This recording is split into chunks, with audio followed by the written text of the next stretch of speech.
빌레몬서 1장 10절에서 19절 말씀입니다.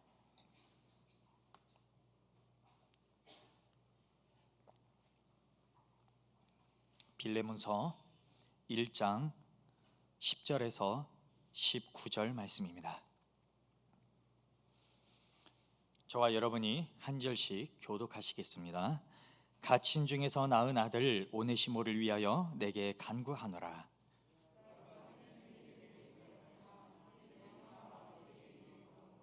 내게 그를 돌려보내노니 그는 내 신복이라. 이렇게 하여 내 복음을 위하여 갇힌 중에서 내 대신 나를 섬기게 하고자 하나. 다만 내 승낙이 없이는 내가 아무것도 하기를 원하지 아니하노니 이는 너의 선한 일이 억지같이 되지 아니하고 자의로 되게 하려 함이라. 너로 하여금 그를 영원히 두게 함이리니 이후로는 종과 같이 대하지 아니하고 종 이상으로 곧 사랑받는 형제로 둘 자라. 내게 특별히 그러하거든 하물며 육신과 주 안에서 상관된 내게랴.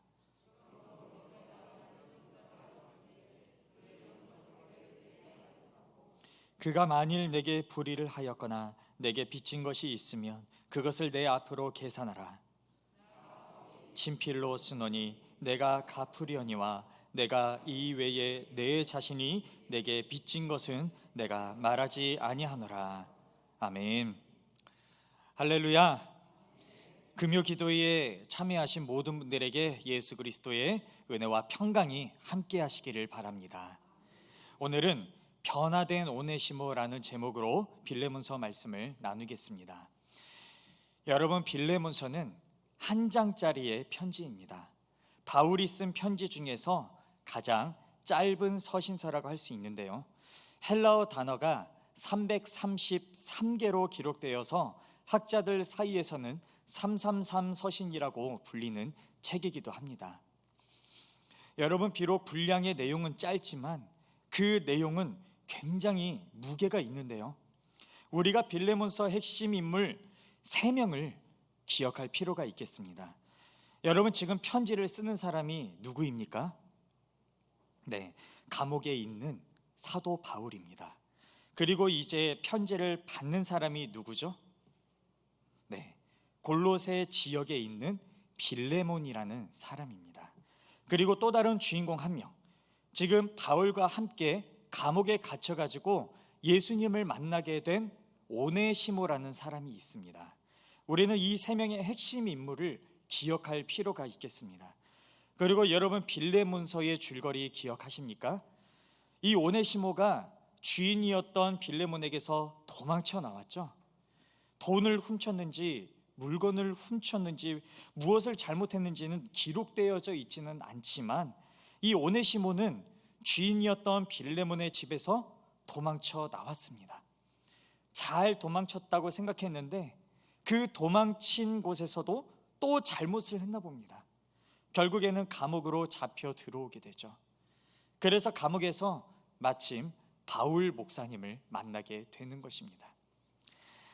그래서 바울을 만나서 새롭게 인생이 거듭나게 되고 예수님을 만나고 자녀가 되었습니다. 그래서 지금 바울은 이제 이 빌레몬에게 편지를 쓰게 되는 것입니다. 너희에게서 지금 도망쳐 나왔더니 이 오네시모라는 종이 나를 만나서 지금 변화되었어. 예수님을 믿게 되었어. 완전 새로운 사람이 되었어. 이제 너에게 내가 다시 돌려보낼 테니까 제발 선처 좀 해줘라. 이 내용이 바로 빌레몬서의 전체적인 줄거리입니다. 여러분, 제가 지난번에 설교할 때에 이 편지를 쓴 바울에 대해서 제가 집중을 했었는데요, 그렇다면 오늘은 주인공이라고 할 수 있는 이 오네시모에 대해서 한번 집중을 해보려고 합니다. 여러분, 이 오네시모의 이름의 뜻이 무엇이냐면 유익하다, 쓸모있다, 도움이 될 만하다 라는 뜻을 가지고 있는 이름이 오네시모입니다. 이름의 뜻은 참 좋지 않습니까? 그런데 안타깝게도 오네시모는 그의 이름대로 살지를 못했습니다. 빌레몬이라는 좋은 주인을 만났음에도 기회를 잡지 못했는데요, 오히려 주인에게 막대한 피해를 끼치고 도망을 치게 되었습니다. 자신의 이름과는 완전히 반대되는 인생을 살았습니다. 무익한 사람, 쓸모없는 사람, 피해주는 사람으로 그의 인생을 살게 되었던 것입니다. 그 결과는 감옥이라는 곳으로 가게 되는 안타까운 결말을 가지게 되었습니다. 죄수의 인생이 되어버린 것이죠. 그런데 오네시모는 이 감옥에서 바울을 만남으로써 완전히 새로운 인생을 살게 되었습니다. 바울과의 만남이 인생의 전환점이 된 것인 건데요, 여러분, 이처럼 인생은 누구를 만나느냐가 굉장히 중요합니다. 여러분, 어떤 부모님을 만나느냐 참 중요하지 않습니까? 어떤 배우자를 만나느냐 너무 중요하죠. 어떤 선생님을 만나느냐 또한 중요하지 않습니까? 이 만남에 따라서 인생의 방향이 좌우될 수가 있다는 것입니다. 그 중에서도 가장 중요한 만남을 꼽자면 바로 하나님과의 만남이라고 할 수 있겠습니다. 하나님과의 만남으로써 우리는 비로소 삶의 정체성을 알게 되고 삶의 여러 가지 문제들에 대한 해답을 얻게 되는 것입니다. 도대체 우리는 어디로 와서 어디로 가는지, 그리고 우리는 이 땅에서 도대체 무엇을 하며 살아야 되는지, 또 죽음 이후에는 우리의 인생이 어떻게 되는지 하나님과의 만남을 통해서만이 해답을 알 수 있는 거 아니겠습니까? 그래서 하나님과의 만남이 가장 중요한 만남이라고 할 수 있겠습니다. 여러분, 이 오네시모도요, 감옥에서 바울을 통해서 하나님을 만남으로 인생이 완전히 달라졌습니다. 새로운 인생을 살게 된 것입니다. 여러분, 혹시나 이 자리에 아직까지 인격적으로 하나님을 만나지 못한 분들이 계시다면 오늘 기도의 시간을 통해서 하나님과 만남의 은혜가 있기를 소망합니다. 혹시 인생의 벼랑 끝에 있는 분들, 하나님 정말 좀 도와주세요 라는 심정으로 나온 분들이 계시다면 하나님을 만나는 은혜가 넘치기를 소망합니다. 여러분, 예수님을 영접함으로 하나님과의 만남은 시작할 수 있습니다. 이렇게 하나님을 만난 사람은요, 누구나 하나같이 인생이 변화되게 되는데요, 조금 천천히 변화되는 사람도 있고요, 이 바울처럼 한 번에 확 변화되는 사람도 있습니다. 천천히 변화되건 한 번에 확 변화되건 변화라는 것은 동일한 것인데요, 이 오네시모는 바울을 통해서 하나님을 만나고 완전히 변화되었습니다. 오늘 구체적으로 오네시모가 어떤 변화를 가져왔는지 말씀을 통해 살피기를 원합니다. 오네시모는 어떤 사람으로 변화되었을까요? 먼저는 무익한 사람에서 유익한 사람으로 변화되었습니다. 무익한 사람에서 어떤 사람으로 변화되었다고요? 네, 유익한 사람. 그렇습니다. 유익한 사람으로 오네시모가 변화되었습니다. 오늘 말씀 11절 12절을 우리 함께 읽겠습니다. 그가 전에는 내게 무익하였으나 이제는 나와 내게 유익함으로 내게 그를 돌려보내노니 그는 내 신복이라. 자, 바울이 오네시모를 무엇이라고 했습니까? 네, 이제 무익한 사람에서 유익한 사람이다. 그리고 내 무엇이다? 신복이다 라고 이야기하고 있습니다. 이제 이 이름대로 쓸모 있고 도움이 되는 사람이 되었다라고 이야기하고 있는 것인데요, 신복이라는 뜻이 여러분 무엇인지 아시죠? 현대인의 성경이 아주 잘 번역을 해놓았습니다. 우리 현대인의 성경 버전을 한번 읽어볼까요? 12절입니다. 시작. 내 심장 같은 그를 그대에게 돌려보냅니다.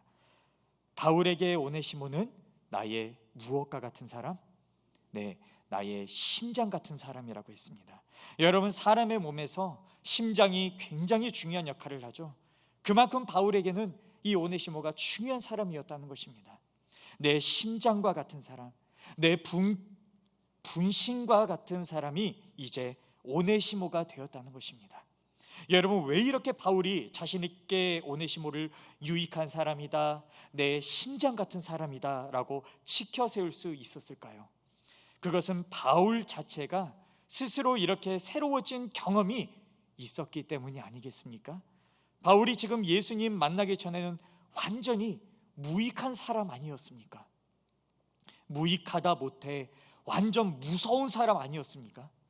그런데 예수님을 만나고 나서 완전히 유익한 사람으로 변화되었습니다. 바울 자신 스스로 이런 큰 변화를 경험했기 때문에 지금 감옥에서 만난 이 오네시모도 완전히 새로운 사람이 되었다라고 자신 있게 지켜 세울 수가 있는 것입니다. 여러분, 고린도후서 5장 17절 말씀 우리 함께 한번 읽어보겠습니다. 그런즉 누구든지 그리스도 안에 있으면 새로운 피조물이라. 이전 것은 지나갔으니 보라 새 것이 되었도다. 아멘. 여러분, 예수님 안에 있으면 누구든지 새로운 피조물로 거듭날 수 있는 줄로 믿습니다. 과거는 지나가고 새로운 미래가 열리게 되는 것이죠. 여러분, 이 사실을 믿으십니까? 미국에 스캇 하이버거라는 분이 있습니다. 스캇 하이버거. 버거라는 말은 익숙하죠. 햄버거, 그다음에 뭐 치즈버거. 네, 별로 안 좋아하시나 봐요. 네, 이 버거라는 말만 익숙한데 이 스캇 하이버거라는 분이 있는데요. 사진 한번 띄워주시겠어요? 네, 저기 여자분 말고 저기 남자분, 저 남자분이 스캇 하이버거라는 분인데요. 네, 넘겨주시고. 네, 저기서 마이크를 잡고 있는 사람이 바로 스캇 하이버거라는 사람입니다. 여러분, 한번 분위기를 봤을 때 저기가 어딘 것 같습니까? 네, 지금 저 입고 있는 옷들이 교복은 아니죠. 네, 죄수복. 네, 바로 교도소입니다. 이 교도소 사역을 저 스캇 하이버거라는 분이 하고 있는 것입니다. 현재 미국 라이프 투 처치의 교도소 사역을 하는 목사님이신데요. 여러분, 이분은요 원래 경찰을 35번이나 체포되었던 분입니다. 그리고 그 중범죄로 5번이나 형을 받았던 사람입니다. 알코올 중독자였고요, 마약 중독자였고요, 범죄자였던 사람이었습니다. 그런데 그의 간증에 따르면 감옥 안에서 하나님을 만났다고 합니다. 그 간증 일부분을 제가 한번 읽어드리겠습니다. 예레미야 29장 13절엔 너희가 온 마음으로 나를 구하면 나를 찾을 것이요 나를 만나리라 라고 기록됐다. 가장 낮은 곳에서 하나님을 찾았다. 그분을 감옥에서 찾았다. 그리고 그분은 즉시 나의 삶을 근본적으로 변화시키셨다. 되돌아보면 그 모든 세월이 하나님께서 저를 위해 제가 다시 돌아올 수 있도록 절망적인 상황을 주신 것 같다. 외부 세계에서 감옥은 처벌의 장소다. 그러나 나에게 감옥은 하나님과 단둘이 있고 회복 과정을 시작하고 부정적 영향을 피하고 제거하기 위한 장소였다. 나는 감옥에서 자유를 찾았고 다른 사람들도 그렇게 되기를 원한다. 네, 인터넷 블로그에서 퍼왔습니다. 네.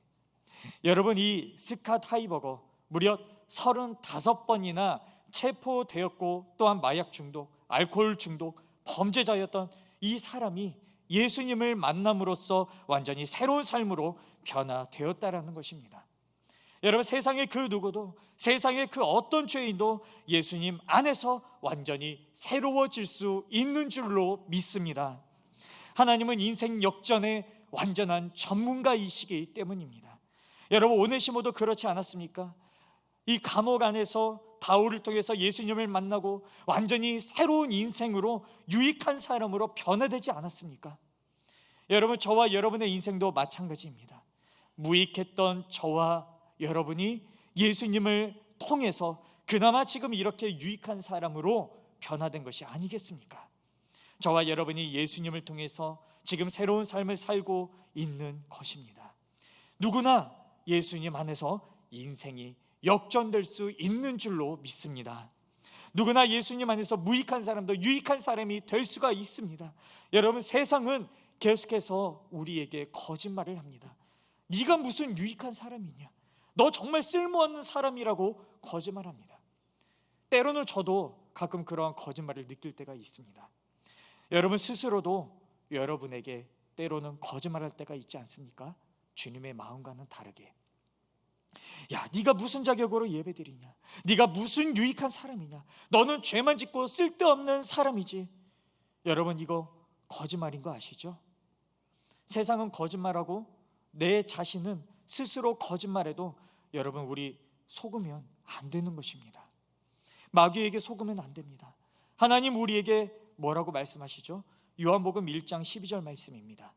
영접하는 자 곧 그 이름을 믿는 자들에게는 하나님의 자녀가 되는 권세를 주셨으니, 여러분, 예수님의 이름을 믿는 우리가 하나님의 자녀인 줄로 믿습니다. 하나님을 아버지라 부르는 우리가 하나님의 아들이요 딸인 줄로 믿습니다. 여러분, 하나님께서는 오늘도 우리에게 이렇게 말씀하시는 것입니다. 너는 내 자녀다. 너는 내 소중한 아들이고 딸이다. 너는 정말로 유익한 사람이다. 너는 내가 가장 아끼고 사랑하는 내 자녀다. 여러분, 마귀의 음성에 속지 마시기를 바랍니다. 하나님께서는 저와 여러분은 유익한 사람으로, 소중한 사람으로, 아들, 딸로 부르신 줄로 믿으시기를 바랍니다. 여러분, 하나님의 음성에 귀를 기울여서 더 이상 내가 무익한 사람이 아니라 유익한 사람이라는 그러한 자존감을 가지고 주님 앞에 쓰임받는 저와 여러분들의 인생이 되시기를 바랍니다. 자, 한 걸음 더 나아가서 죄수 오네시모의 인생은 어떻게 변화되었을까요? 그것은 바로 종에서 사랑받는 형제로 변화되었습니다. 종에서 사랑받는 무엇으로요? 형제로. 그렇습니다. 형제로 변화된 것입니다. 오늘 본문 15절 16절 말씀 우리 함께 한번 읽겠습니다. 아마 그가 잠시 떠나게 된 것은 너로 하여금 그를 영원히 두게 함이리니 이후로는 종과 같이 대하지 아니하고 종 이상으로 곧 사랑받는 형제로 둘 자라. 내게 특별히 그러하거든 하물며 육신과 주 안에서 상관된 내게랴. 아멘. 여러분, 지금 바울이 무슨 말을 하고 있습니까? 이 빌레몬에게 무엇이라고 부탁하고 있죠? 이제 오네시모를 종이 아니라 사랑하는 형제로 받아달라라고 이야기하고 있습니다. 여러분, 이것은 놀라운 고백이 아니겠습니까? 이 당시 여러분, 시대적인 상황을 한번 생각해 볼 필요가 있습니다. 이 당시 시대적인 분위기로는 노예가 도망쳤다가 잡혀오면 그것은 무조건 죽음입니다. 죽는 것입니다. 사형입니다. 여러분, 주인이 노예의 생명을 마음대로 할 수 있는 권한이 있을 때가 바로 이 시대의 특징입니다.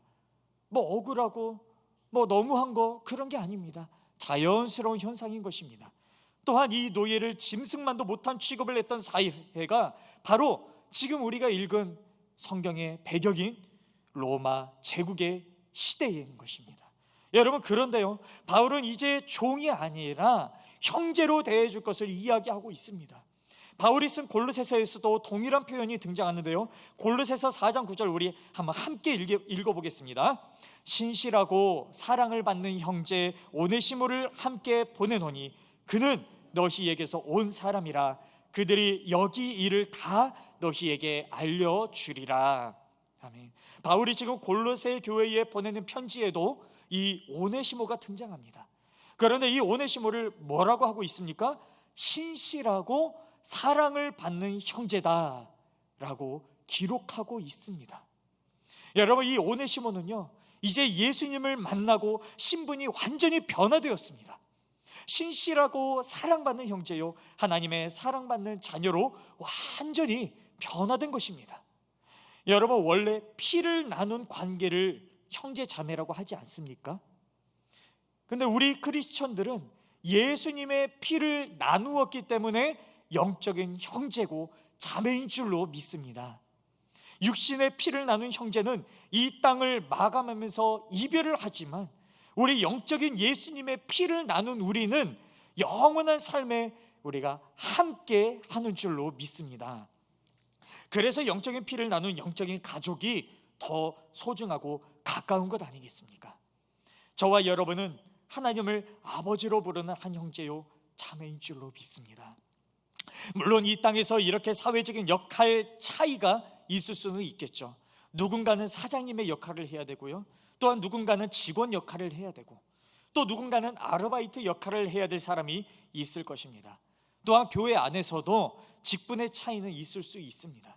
누구는 이렇게 목사로 섬겨야 되고요, 또 누군가는 집사, 누군가는 성도로 역할을 감당해야 하죠.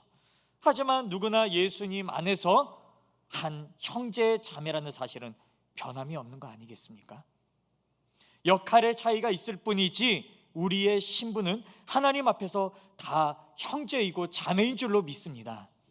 여러분, 우리나라의 금산교회에 들어보신 적이 있으실 것입니다. 조덕삼 장로 이자익 목사의 이야기를 한 번쯤은 들어보셨을 텐데요. 여러분, 금산교회가 1905년에 여기 가까운 전북 김제에 생겨난 교회입니다. 테이트 선교사에 의해서 시작된 교회인데요, 이 전북 지방에 굉장히 큰 부자로 알려졌었던 이 조덕삼이라는 사람이 예수님을 믿게 되므로 자기 집에 사랑채를 내어주게 되었습니다. 그곳에서부터 바로 이 금산교회가 출발하게 되었습니다. 그런데 이 부자였던 이 조덕삼 집에 머슴이 한 사람이 있었는데 바로 이자익이라는 사람이었습니다. 이 이자익은 조덕삼이라는 주인을 따라서 신앙생활을 함께하기 시작했습니다. 이 주인 조덕삼과 함께 세례도 받고 집사까지 되었습니다. 그런데 여기서 문제가 생겼습니다. 1907년에 이 금산교회 장로를 임직하기 위해서 선발하는 그 날이 되었는데요, 묘하게도 이 주인이었던 조덕삼과 머슴이었던 이 이자익이 같이 장로 후보에 오르게 된다는 것입니다. 여러분, 이 당시 사회 분위기도 정말 만만치 않은 그런 분위기였습니다. 여전히 양반과 상놈의 구별이 있을 때였습니다. 주인과 종이 교회 안에서 함께 장로 직분을 놓고 경쟁한다는 것, 이것은 정말 말도 안 되는 이야기였습니다. 그런데 교회 장로를 뽑는 자리에 함께 후보에 오르게 되었고, 또 이 이자익 머슴이 이 조덕삼 주인을 제치고 장로로 선출이 된 것입니다. 여러분, 더 놀라운 사실은 이자익이 장로가 된 뒤에 주인 조덕삼의 고백입니다. 이 고백을 제가 한번 읽어드리겠습니다. 우리 금산교회 성도들은 참으로 훌륭한 일을 해냈습니다. 저희 집에서 일하는 이자익은 저보다 신앙의 열의가 대단합니다. 그를 뽑아주셔서 참으로 감사합니다. 여러분, 정말 대단한 고백 아닙니까? 오늘날로 말하면요, 대기업 회장과 그 대기업에 지금 전혀 보이지도 않을 만한 시간 아르바이트 하는 사람이 같이 장로 후보에 오른 것입니다. 그런데 대기업 회장이 장로가 안 되고요, 말단 아르바이트 하는 사람이 지금 장로가 된 것입니다. 여러분, 이 대기업 회장이라면, 여러분이 이 대기업 회장이라면은 이 상황에서 교회에 나올 수가 있겠습니까? 여러분, 뛰쳐나가서 다른 교회로 가고 싶지 않겠습니까? 아니면 내가 돈이 있고 힘이 있고 뭐 사람들도 있으니까 뭐 내가 그냥 교회를 세워버리지 뭐, 이런 마음이 들지 않겠습니까? 여러분, 자존심이 허락을 하기 정말 어려운 것입니다. 그런데 이 조덕삼은요, 이 장로로 세워진 머슴 이자익을 온전하게 존중하고 세워준 것입니다. 더 놀라운 사실이 있습니다. 이렇게 이 이자익이 장로가 되고요, 이 테이트 선교사가 자리를 비울 때는 이자익 장로가 설교를 했었는데요, 이 조덕삼 주인이 그 교회에 무릎 꿇고 앉아서 그렇게 이자익 장로의 설교를 경청했다라는 것입니다. 여러분, 그리고 이자익도요, 교회를 나와서 집을 섬길 때는 또 모습으로서, 마부로서 종의 역할을 신실하게 잘 감당했다고 합니다. 훗날에요, 이자익 장로는 신학대학원을 가게 되고 이자익 목사로서 사역을 하게 되고요, 이 조덕삼은 다시 장로로 선발되어서 이자익 목사를 든든하게 후원하는 지원군이 되었던 사건이 바로 먼 곳이 아닙니다. 우리나라에 가까운 전북 김제에 그러한 사건이 있었다는 것입니다. 여러분, 이게 얼마나 놀랍고 아름다운 이야기입니까? 이 시편 133편 1절이 저는 바로 떠올랐습니다. 보라, 형제가 연합하여 동거함이 어찌 그리 선하고 아름다운고. 바로 이자익 조덕삼 장로님 목사님 이야기가 생각이 납니다. 여러분, 어떻게 이런 일이 가능했을까요? 예수님 안에서 내가 새로운 신분을 얻었다는 사실을 알았기 때문에, 발견했기 때문에 가능한 것입니다. 주님 안에서 너와 내가 한 형제와 자매라는 사실을 알았기 때문에 가능한 거 아니겠습니까? 우리는 천국에서 영적인 한 가족이라는 사실을 알았기 때문에 가능한 것입니다. 세상적으로 아무리 높은 지위에 있는 사람일지라도 교회 안에서는 한 형제와 자매인 줄로 믿습니다. 계속 교회에 와서요, 세상적인 지위 드러내고 세상적인 시각으로 교회를 하려고 하면요, 교회 안에 분란이 당연히 일어날 수밖에 없습니다. 그 사람이 바로 교회의 분란을 일으키는 주범이 되는 것입니다. 내가 지금 누군데, 내가 지금 밖에 나가면 어떤 대우를 받는데, 내가 왜 이렇게 교회에서 이런 대접을 받으면서 이래야 되나, 여러분 이렇게 생각을 하면요, 이것은 예수님을 모르는 것입니다. 하나님 안에서 영적인 가족이 되었는데 그렇게 생각을 할 수가 있을까요? 가족인데, 형제인데, 자매인데 나한테 왜 이런 대접을 하느냐, 이것은 예수님을 정말 모르는 것입니다. 그렇게 못하는 거죠. 여러분, 우리가 하나님 입장에서 보면 구원받은 죄인들 아닙니까? 하나님 입장에서 보면 다 자격 없는 죄인들 아니겠습니까? 벌레 같은 인생이 우리 아니겠습니까? 교회 안에서 누가 잘났다고 고개 들 사람 우리 중에 누가 있겠습니까? 다 하나님 앞에서는 구원받은 죄인입니다. 여러분, 마태복음 23장 11절 12절 우리 함께 한번 읽어보겠습니다. 너희 중에 큰 자는 너희를 섬기는 자가 되어야 하리라. 누구든지 자기를 높이는 자는 낮아지고 누구든지 자기를 낮추는 자는 높아지리라. 아멘.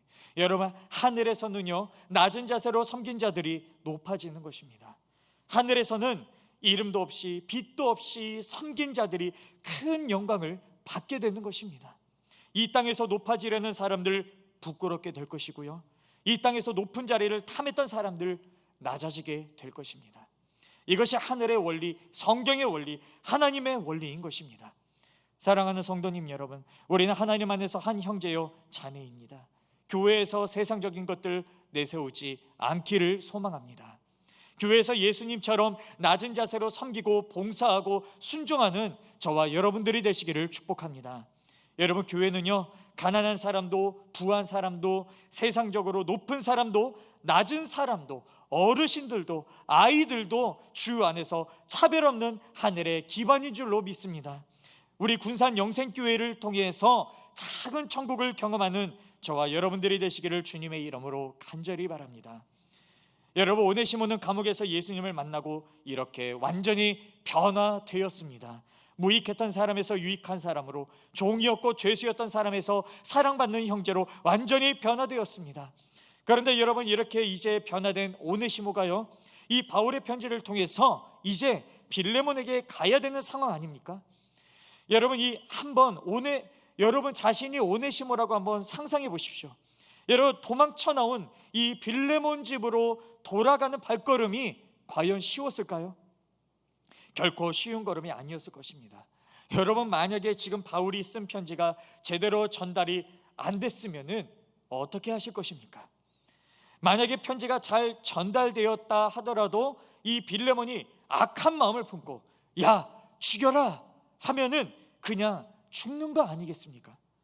그 당시에는 돌아가는 길에 워낙 잘못을 많이 저질렀으니까 그 전에 잘못한 사람들에게도 발각되어 죽을 수 있는 것 아니겠습니까?